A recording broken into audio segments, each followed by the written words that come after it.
Franky Villani has got to be one of my favorite skaters. His effortless style and trick selection is amazing, and it looks like he's always having fun and never taking himself too seriously. So I think it's definitely time for me to skate his Pro Egg shape from Primitive Skateboards. This is a 9.125 inch wide board. It's 32.187 long and has a wheelbase of 14.43 inches. The Primitive boards are pressed by Bareback, so I know they're going to be good quality boards. And this Pro shape was actually designed by Foz from Heroin Skateboards for Franky's Pro shape deck. So you know it's going to be a good shape. So everyone knows that Franky rides egg boards and he's got a Pro shape egg board for Primitive, but where did this start? So the first egg board that Franky ever rode was back when he was still on Zero skateboards. He found one of their egg shaped boards in the Zero warehouse and they ended up letting him ride it, and he loved it. So that was the shape that he used to try and ride as much as he could, and pretty much fell in love with the egg shaped boards. So as he was making his transition between Zero to Primitive, he still wanted to ride the egg boards, and he rode one of the Heroin boards from Foz and ended up liking those dimensions of that board a lot more than the Zero egg board. So Franky was able to work between Foz and Primitive and get his own shape modeled from one of the Heroin boards that he liked, and now that became his Pro shape for Primitive. So you could pretty much say that this is a Heroin egg board because Heroin is pressed by Bareback as well. So they're pressed by the same wood shop, and this is the design that Foz made for Franky's board, and he's the designer of all the Heroin boards. I've actually ridden this board. It's right there. That's the board I set up for my first cruiser board that I ever had, and that shape was sick. That board was so fun under my feet, but I only set it up as a cruiser, so I've never actually skated one properly before, and that's what I'm keen to do today. I want to do some flip tricks, I want to skate some rails, some stairs, ledges, everything that I can do. Just skate the normal way that I would skate and test this board out in every situation. It is a 9.1 and it's got a normal edge board here. When I'm riding the Heroin egg boards, they have the razor edge, and that's helped my flip tricks a lot. And this is still considered a pretty big board, so I don't know how well this is going to go with flip tricks, but pretty excited to set this up right now, head to the skate park, let you guys know how the board feels, get into a few of the tests I just listed, and talk a bit more about why egg boards are becoming so popular and taking over the skate industry right now. So let's head to the park.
Alright, first impressions, this board's sick. The shape's amazing, the concave is good too. The only problem I'm having is this is a 9.125. I've been riding the 9.5 Heroin egg for like the last 2 weeks, so this thing feels so light. This board is a significant weight drop, so it just feels so much lighter than the setup I've been running lately. The hardest part was getting used to the timing of the flip tricks just then. It actually took me so long to get a decent kickflip on the bank just then. And the tray flips I got almost every try, but they were doing a different thing each time. Usually with these egg boards, because of the tapered tail here, my tray flips whip really quick, and because the board is a lot lighter than the board I've been riding recently, it was whipping even faster. So once again, I just had to get used to the timing of my flip tricks. But everything else feels good. It's a really good shape. So that was just about an hour warming up, but there's a park around the corner that my homie hasn't been to yet. So we're gonna take him to that skate park. I'm gonna save my flip tricks for there. They've got a really nice corner of a pyramid hip there that I'm gonna do all my flip tricks on. So I'll get into the test here, then update you guys when we're heading to Wilson Skate Park.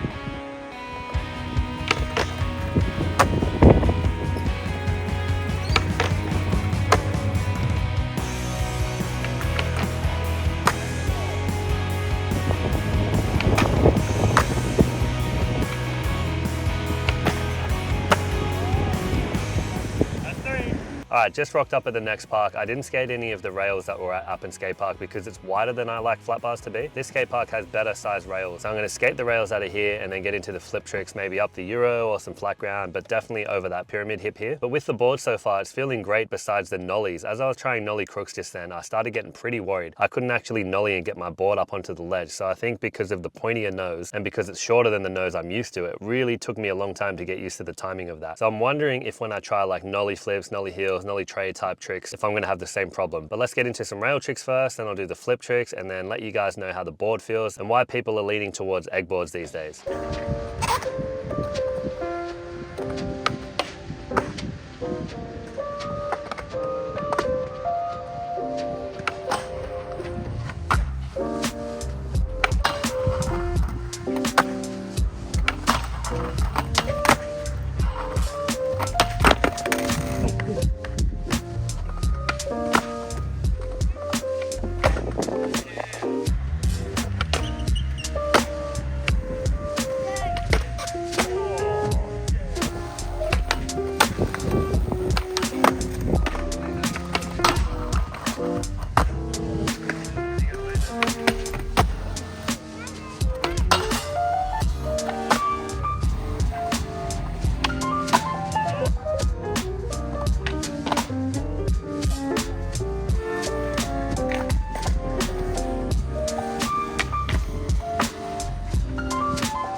So this board actually felt amazing today and I ended up having a really good day skating. The only problem I had, like I said, was because this is a 9.1 and I've been riding a 9.5 for at least 2 weeks now. When I first stepped on this, it felt so thin because it's almost a ½ inch smaller. And it was much lighter because it's a 9.1 compared to a 9.5 and there's no deck rails on it. So I could feel it was actually so much lighter. The hardest thing with that happened to be when I was doing flip tricks because the board's obviously a lot lighter. The flips are working so much faster, so I had to get used to the timing of that. But once I did, at the end of the session, I was skating so well and most of the tricks I did over the hip there were almost first try. Although it doesn't have a razor edge like the Heroin boards, there's still a lot of concave here, so I still felt like I had a lot of board control. The flip tricks were working really well still. Ledges and rails were perfect on this. The only concern I had was doing crooked grinds, which I wanted to test a lot of because the nose is smaller than what I'm used to and pointier. But sitting on crooked grinds were fine. Willy grinds and nose grinds were fine. I only had a bit of trouble at Appen trying to do nollie crooks, but once I figured out how to pop properly off the nose, it worked perfectly. And all of the nollie tricks I did at the second park at Wilton worked fine. Every nollie crook I did on the out ledge was first try, like landed every single one of them that I tried. Nollie heels, nollie flips, nollie trays, all worked fine. At the end of the session, I did a switch double flip and a nollie flip, which is going off the nose. It was only the initial first part of the day when I was trying nollie crooks that I had a bit of trouble, and then after that I didn't have a problem at all. So I can definitely see why Franky made this his pro shape. The egg shapes are so fun. When you're looking down at your feet, it just looks like you're riding a fun type of cruiser board. It makes you feel like skating isn't that serious, like you're just cruising around having fun. So it takes a bit of the edge off when you're trying to do proper tricks, because it kind of hacks your brain into thinking you're just cruising around having fun. So the shape's sick. Franky Villani is one of the best skaters on this planet, and these type of boards suit him perfectly. He's always having fun, he's not taking skating too seriously, but he's actually doing really crazy technical and hard tricks. So that just shows how much fun you can have on an egg board and how much stress it takes from the actual skateboarding. So there's no wonder these boards are getting so popular in the skate community. I see so many people riding egg boards, or at least a shape board, and they're not just transition and bowl skaters. I've got lots of homies that are skating handrails, skating big ledges, they're doing a lot of flip tricks, and they're all riding egg boards or at least a shape board. I've been skating for 18 years and I've been riding popsicle boards the whole time. It's something refreshing just to have a different shape under your feet and have something fun to ride. It's been a fair few weeks since I've been riding egg boards too, so I'm not sure if I'm going to go back to popsicle boards, because I'm definitely loving skating the egg boards. I definitely recommend you guys try an egg board for yourself. I'm not saying to convert to egg boards and just skate these, but if you haven't tried one already, you should definitely give it a try. They're so much fun and they just feel so cool under your feet. So if you enjoyed this video, check out my Heroin egg board review in this video here. Let me know what you guys think about egg boards in the comments below, and I'll see you guys in the next one. Peace.